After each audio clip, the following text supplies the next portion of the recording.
Everyone, हर working women के लिए maternity benefit एक बेसिक राइट की तरह है, क्योंकि ये इंश्योर करता है ना सिर्फ वुमेन की वेलबींग बल्कि उसके बच्चे की भी। अगर हम इंडिया में बात करें तो इंडिया में the maternity benefit act 1961 ensures the well-being of women before the delivery as well as after the delivery। साथ ही साथ ये प्रोटेक्ट करता है वुमेन को from any kind of exploitation और from being fired during maternity leave. So आज के हमारे वीडियो में हम वुमेन के इसी राइट के बारे में बात करेंगे ताकि हम उन्हें अवेयर करा सकें and so that they are not exploited by their employers. So सबसे पहले हम ये समझेंगे कि कौन कौन सी वुमेन इस मैटरनिटी बेनिफिट को सीक कर सकती हैं। सो वो वुमेन जो पहली बार प्रेग्नेंट हैं या दूसरी या तीसरी बार प्रेग्नेंट हैं वो इस मैटरनिटी बेनिफिट को सीक कर सकती हैं।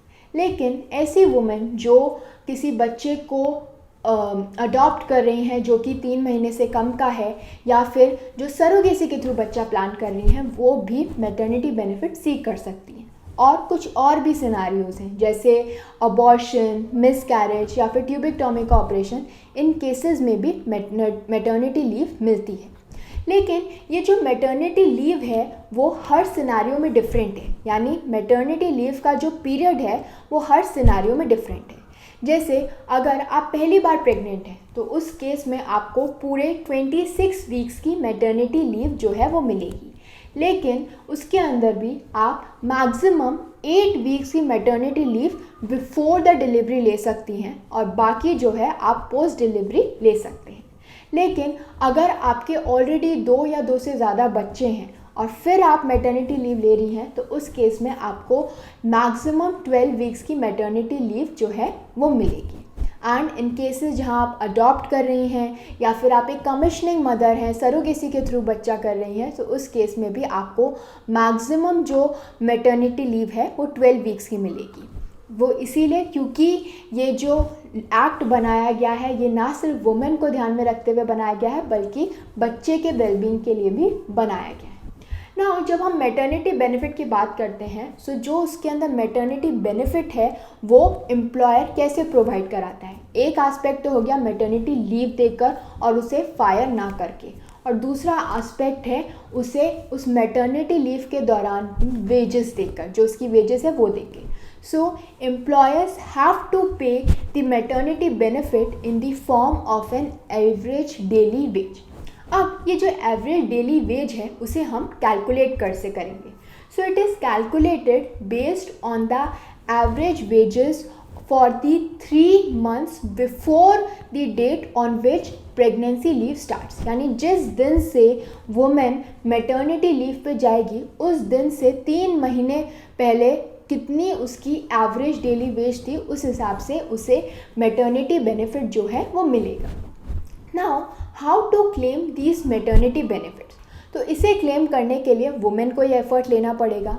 As soon as a women gets to know that she is pregnant उसे नोटिस देना होगा एम्प्लॉयर को, साथ साथ उसे डेट भी बतानी होगी कि इस डेट से वो मैटरनिटी लीव पे जाएगी।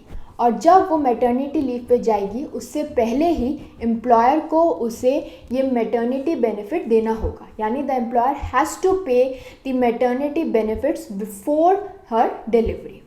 But if the women fails to give this notice, तो क्या उस केस में उसे मैटरनिटी बेनिफिट नहीं मिलेगा?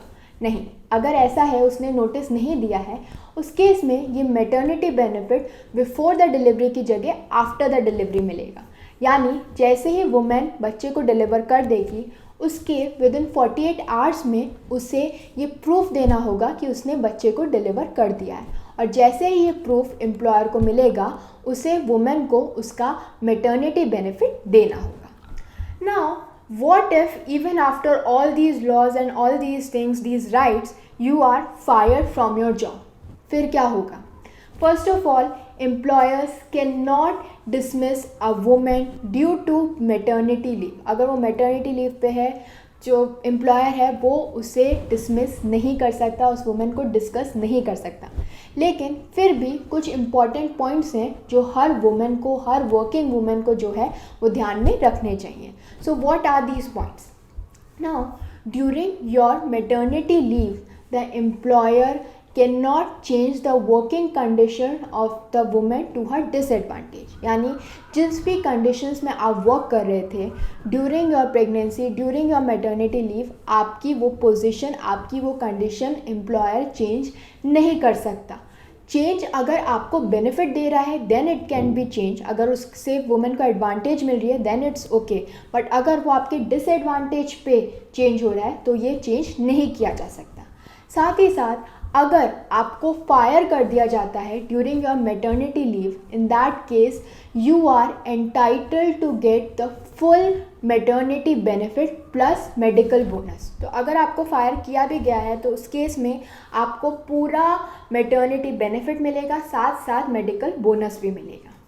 साथ साथ एम्प्लॉयर जो है वो आपकी सैलरी कट नहीं कर सकता अगर आप अपने एम्प्लॉयमेंट के दौरान, जब आप काम कर रहे हैं, जब आप प्रेग्नेंट हैं और काम कर रहे हैं, उस पीरियड में अगर आप कोई भी तरीके का स्ट्रेनियस वर्क नहीं कर पा रही हैं ड्यूरिंग योर प्रेगनेंसी और because of your pregnancy, so because of that employer आपकी सैलरी कट नहीं कर सकता।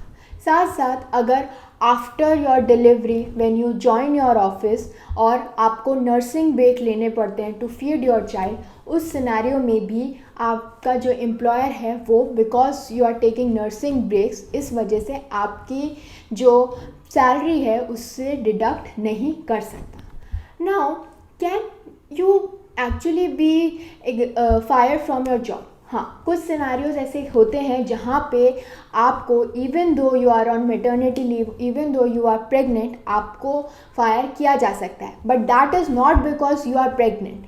That is in case if a woman does anything which is of gross misconduct, in that case woman को fire किया जा सकता है। अब ये जो ग्रॉस मिसकंडक्ट है वो क्या चीज़ को कवर करेगा? Basically if any women deliberately destroys an employer's property, या फिर वो किसी को असॉल्ट करती है या फिर फ्रॉड कमिट करती है जो कि एम्प्लॉयर के वर्क को हार्म कर रहा है, इस तरीके की एक्टिविटीज़ को हम ग्रॉस मिसकंडक्ट की कैटेगरी के अंदर डालते हैं। और अगर कोई वुमेन ऐसा कर रही है सो उसे निकाला जा सकता है, in spite even if she is pregnant, उसे निकाला जा सकता है। So I hope this video was helpful to all of you. Thank you for watching the video. You can read more about the same on our website under explainers, and don't forget to follow Nyaya and do join us again for more of such India's Laws Explained. Thank you.